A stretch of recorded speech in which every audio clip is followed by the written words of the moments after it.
A mediados del año 2010, la tranquilidad de la ciudad de Nizhny Novgorod se vio interrumpida. El departamento de policía comenzó a recibir una gran cantidad de llamadas de ciudadanos preocupados. La queja era que en los cementerios de la zona, las tumbas estaban siendo vandalizadas. Los sepulcros presentaban daños en las lápidas, la iconografía religiosa y los canceles. Sin embargo, después de 3 meses, este caso captó toda la atención de las autoridades cuando se sumaron 10 denuncias más. Esta vez, la destrucción de los sepulcros era lo de menos. En cada reporte se repetía el mismo hecho.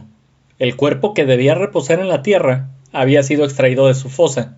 Lo más inquietante del incidente fue que en su mayoría los restos desaparecidos pertenecían a jóvenes y niñas cuyas edades iban de los 3 a los 12 años.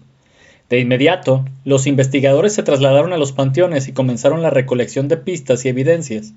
Mientras tanto, a la población se le pidió mantener la calma y se le aseguró que pronto darían con él o los responsables. Empero, el tiempo pasó y la policía se encontró en un callejón sin salida. Pese a todos sus esfuerzos, no fueron capaces de establecer una conexión entre los crímenes, ni de entender el móvil de estos saqueos, y menos dilucidar cuántos implicados había. Ante su nulo avance, totalmente desesperados y superados, decidieron solicitar ayuda. Como la sospecha principal era que los restos se usaban en rituales de santería o satanismo, recurrieron a un especialista en folclore mortuorio, el doctor Anatoly Yurevich Moskvin. Él era un académico respetado y famoso, historiador, filólogo y lingüista, egresado de la Universidad de Moscú. Su área de trabajo e interés eran los cementerios, los rituales mortuorios y el ocultismo. De ahí la importancia de contar con su opinión y posibles hipótesis. Hablaba 3 idiomas y tenía publicado varios libros, traducciones y documentos. También se desempeñaba ocasionalmente como reportero, escribiendo columnas para diferentes publicaciones. Gran parte de su reputación la había ganado en 2005. En ese entonces aceptó una apuesta hecha por Oleg Ryabov, colega suyo, quien lo retó a realizar un listado estadístico para conocer las principales causas de muerte de los pobladores sepultados en los panteones de la zona. Después de 2 años, Moskvin afirmó que lo había conseguido. Había visitado los 752 cementerios de Oblast Nizhny Novgorod. Contó que para lograrlo, caminó alrededor de 30 kilómetros diarios, bebió agua de los charcos y durmió en granjas abandonadas o entre las tumbas. Narró que en una ocasión se metió a descansar en un ataúd que sería utilizado al día siguiente. A lo largo de ese tiempo, tuvo muchos encuentros con la policía. Se le interrogó debido a que se la pasaba deambulando entre los mausoleos. Por todo lo expuesto anteriormente, la policía le dio carta abierta al docente para ir y venir por donde necesitase. Los oficiales se acostumbraron a verlo pasear entre las criptas e incluso, en ocasiones notaban que el historiador salía del lugar cargando una bolsa. Nunca le cuestionaron qué llevaba, ya que asumían que estaba recolectando objetos para sus investigaciones. Un 2 de noviembre de 2011, los agentes acompañaron al especialista hasta su departamento, acción en la que las fuentes tienen contradicciones, ya que unas dicen que esto fue un acto fortuito, mientras que otras señalarán que uno de los detectives encontró extraño que al historiador no se le haya considerado como sospechoso y decidió seguirlo. Como haya sido, la puerta del domicilio se abrió, y ellos pudieron observar una gran cantidad de objetos amontonados. Los detectives ingresaron a la vivienda sin que Anatoly los invitara a hacerlo. En cuanto cruzaron el umbral, se quedaron perplejos ante el caos que reinaba en la habitación. Libros, periódicos y hojas estaban hacinados en los libreros, las estanterías, los sillones y el piso. No obstante, lo que más llamó su atención fue que entre el revoltijo sobresalían unas grandes muñecas con ropa colorida. Se acercaron para observarlas con mayor detenimiento y pudieron constatar que su apariencia era muy perturbadora. Los juguetes tenían un gran tamaño y sus rostros poseían rasgos que les resultaron inquietantes. Además, pudieron percibir un olor extraño que emanaba de ellas. Al palparlas, la sensación los convenció de que algo no estaba bien. Alarmados, ordenaron al profesor que abriera su bolsa. Al mirar en su interior encontraron restos humanos. Rápidamente procedieron al arresto de Anatoly Moskvin. La noticia cimbró a Novgorod. El detenido era alguien respetado por la sociedad. Sus vecinos lo consideraban un hombre que, si bien era reservado, también llegaba a ser agradable y tranquilo. Una persona de la que nunca esperarían que hiciera algo malo. Aseguraron que Anatoly no bebía, no fumaba y no consumía drogas. Al fin de cuentas, aún vivía con sus padres. Su colega Oleg Ryabov afirmó en entrevistas posteriores que Moskvin era un genio. Un poco excéntrico, sí, pero que jamás lo hubiera creído capaz de algo así. La policía intentó demostrar que era responsable de dañar y saquear alrededor de 150 tumbas, no solo en su región, sino en ciudades distantes como Moscú. Sin embargo, debido a que en el apartamento no se encontraron restos o evidencias que pudieran relacionarlo con dichos delitos, tuvieron que desistir. El domicilio fue cateado exhaustivamente. La prioridad fue la recolección de aquellas muñecas que se encontraban por todo el lugar, sobre los muebles, en el piso, hasta en el garage. Al examinarlas, se verificó que en su interior se encontraban cuerpos momificados. Una cuestión que dificultó mucho saber con exactitud cuántos cadáveres robó Anatoly fue que en el interior de algunas muñecas había partes de diferentes personas. Durante los primeros reportes, se aseguró que se encontraron 29 de estas grotescas creaciones. No obstante, en el informe final se corrigió la información y se asentó la cifra en 26 cadáveres recuperados. También se hallaron cientos de mapas de los cementerios de la localidad, y en la computadora personal del docente, la policía dio con archivos y documentos referentes a la momificación humana, así como una gran cantidad de fotos y videos de tumbas.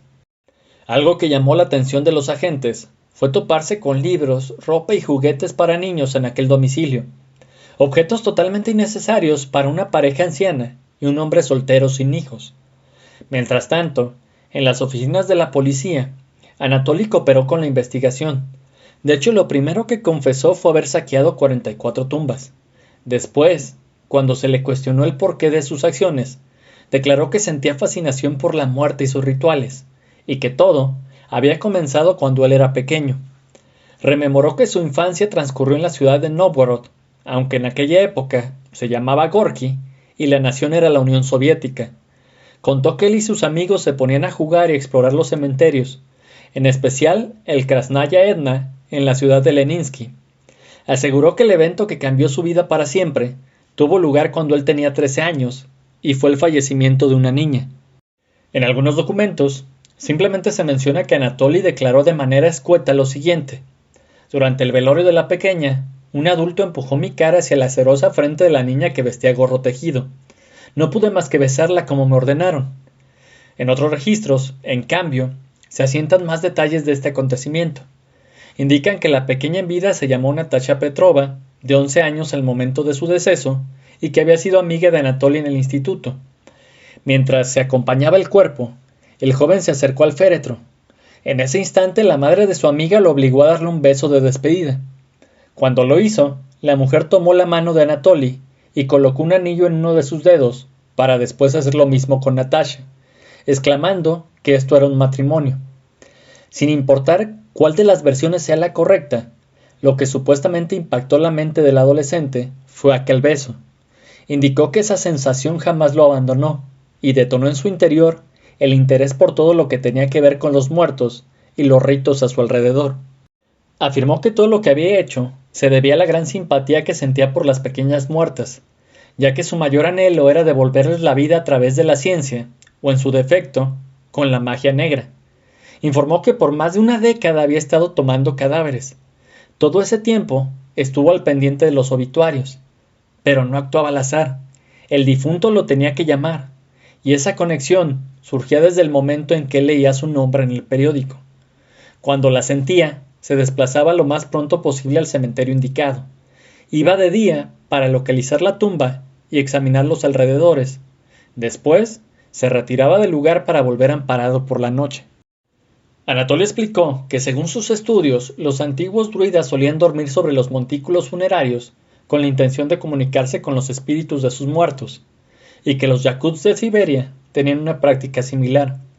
Así que él los imitaba, se dirigía hasta el sepulcro, preguntaba en voz alta al occiso si deseaba volver a la vida, y acto seguido, dormía sobre la lápida con la esperanza de que en sueños le respondieran. Aseguró vehementemente que jamás, en todos esos años, había robado un solo cadáver que no quisiera ir con él.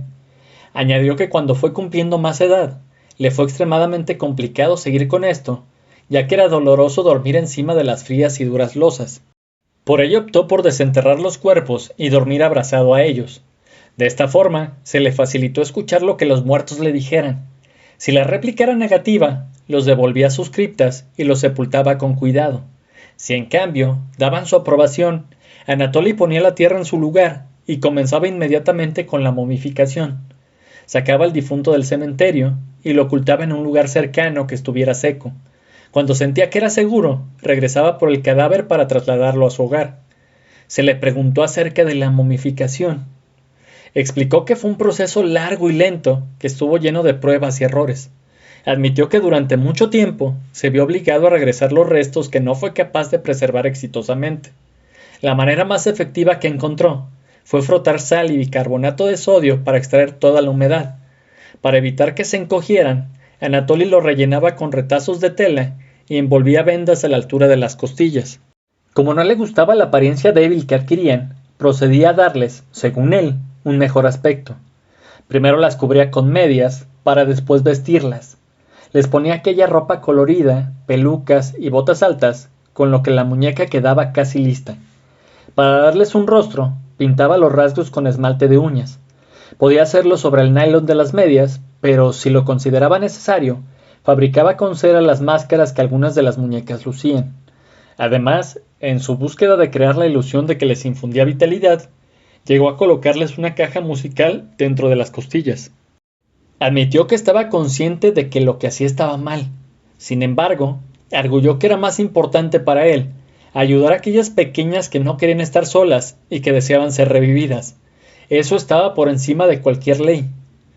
Un punto importante que la policía se interesó en dilucidar fue saber si él practicó necrofilia con los cadáveres en algún momento. Sobre este punto, Anatoly fue siempre tajante y jamás quitó el dedo del renglón. Mantuvo que nunca tuvo relaciones sexuales con sus muñecas. Para él eran sus hijas, sus pequeñas. Confesó que uno de sus mayores anhelos fue el tener hijos, una niña en particular. Al no poder lograrlo, hubo un momento en que intentó adoptar a una pequeña, algo a lo que sus padres se negaban rotundamente. Desgraciadamente, solo para él, su solicitud fue denegada debido a su precaria economía. Relató que a sus muñecas las cuidaba, las cambiaba, les cantaba, les hablaba, veía dibujos animados con ellas y les festejaba sus cumpleaños.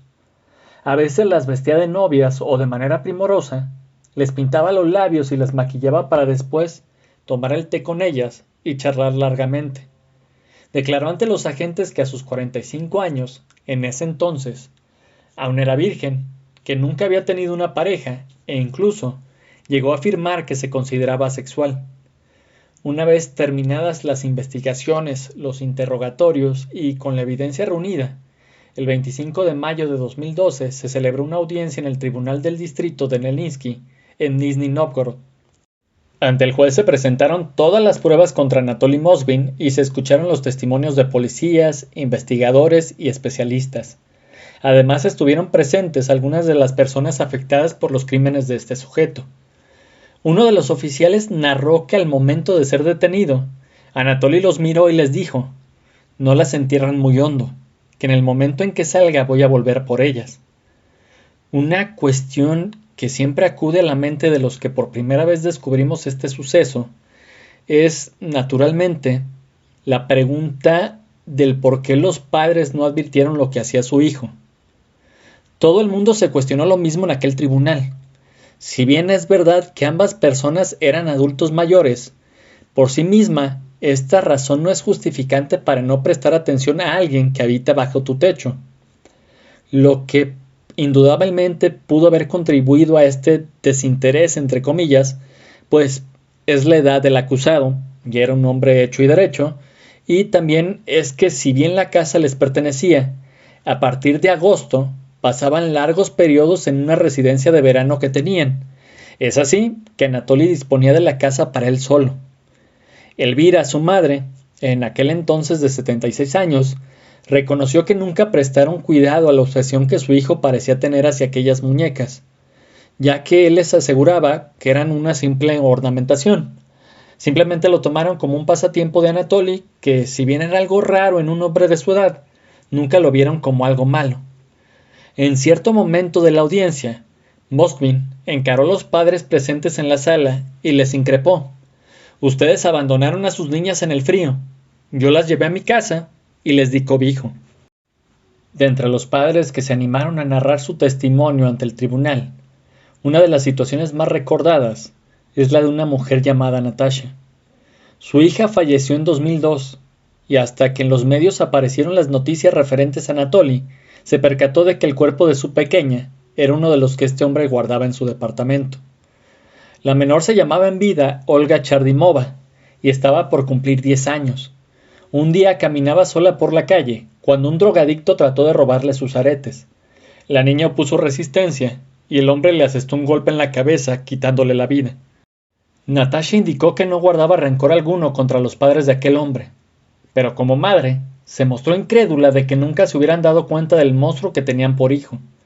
No les creía cuando afirmaron no haber percibido ningún olor procedente de las muñecas o de no notar algo extraño en ellas. En cuanto al ladrón de tumbas, sentenció: esa criatura llevó miedo y pánico a mi vida. Todavía no puedo creer la enferma perversidad de este tipo. Mi hija vivió durante 10 años con él, más tiempo del que yo la tuve a ella desde su nacimiento. Después de escuchar todo, el tribunal advirtió que según el Código Criminal en Rusia, de acuerdo con el artículo 244, la profanación de tumbas y el hurto de cadáveres se castigaban con 5 años de prisión. La parte acusadora intentó achacarle el cargo de crímenes de odio por haber dañado tumbas de musulmanes, para que de esta manera la sentencia fuera más severa. No obstante, la acusación fue desestimada. Anatoly Yurevich Moskvin fue declarado inimputable ya que los especialistas psiquiátricos diagnosticaron que sufría de esquizofrenia paranoide, por lo que se le retiró toda responsabilidad penal. Se le dictaron medidas médicas coercitivas y lo recluyeron en un centro especializado en psiquiatría y padecimientos mentales en la ciudad de Kazán. El jurado quedó satisfecho con el fallo y la defensa no apeló para nada a la sentencia. Tras esto, Igor Chardimova, padre de la pequeña Olga, declaró: nuestras leyes son demasiado blandas. El castigo debe ir en consonancia con lo que ha hecho la persona, y este hombre descansará en su clínica hasta que alguien diga que está curado y lo dejen volver a su cementerio. En febrero de 2013, la institución médica examinó a Anatoly y decidió que su tratamiento debería ser extendido. Al año siguiente, un vocero anunció que tras constantes monitoreos, seguía quedando claro que el paciente no se encontraba mentalmente apto para afrontar un nuevo juicio, por lo tanto, sería mantenido bajo tratamiento. En 2018 estalló un revuelo, ya que se especuló que existía una gran posibilidad de que Anatoly saliera en libertad. Se corrió rápidamente el rumor de que los especialistas habían llegado a la conclusión de que ya no representaba un peligro para la sociedad y podría recibir atención desde su hogar. Obviamente los afectados y otras personas manifestaron su rabia en contra de esto, ejerciendo una presión inmensa sobre los trabajadores de la clínica a través de los medios sociales. Por ello, en febrero de 2019, voceros del centro de salud anunciaron que después de muchos exámenes, aún era demasiado pronto para que su paciente volviera a casa, cosa que el mismo Anatoly dejó bastante claro al declarar públicamente en una entrevista lo siguiente: estas niñas son mías, no tienen padres, no conozco a ninguno de ellos, además enterraron a sus hijas, y aquí es donde creo que terminaron sus derechos sobre ellas, así que no me disculparía con ellos. Anatoly Moskvin sigue internado hasta el día de hoy. El alta médica para que pueda ser atendido en libertad aún no se le ha concedido, evidentemente por miedo a las protestas que esto supondría. Si llegaste hasta aquí, te lo agradezco enormemente. Mando un saludo a Javier Gutiérrez, ya que fue él quien sugirió el tema. Si deseas escuchar más casos de crímenes, asesinos seriales, eventos paranormales, historia o leyendas, puedes consultarlos en la Clio de Guanatos a través de diferentes plataformas. Sin más, pasa buen día, tarde o noche. Hasta luego.